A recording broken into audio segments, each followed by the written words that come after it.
আপনারা তাকে গ্রেফতার করে নিয়ে যাওয়ার মানে আমাকে আপনারা গ্রেফতার করেছেন।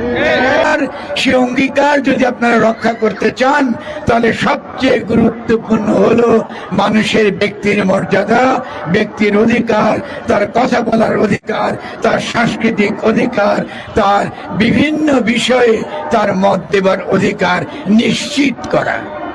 কিন্তু এতদিন যাবার পরও যে ঘটনা আবুল সরকারকে নিয়ে হয়েছে, এটা আমাদের কাছে আর গ্রহণযোগ্য নয়।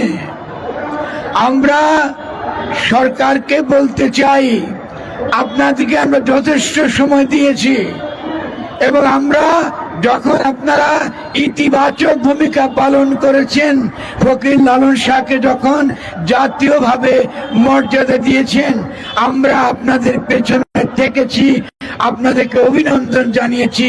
সমগ্র বাংলাদেশের ফকির, বাউল, সাধু, সন্ত, বৈষ্ণব, সুফি প্রত্যেকেই আপনাদেরকে অভিনন্দন জানিয়েছে।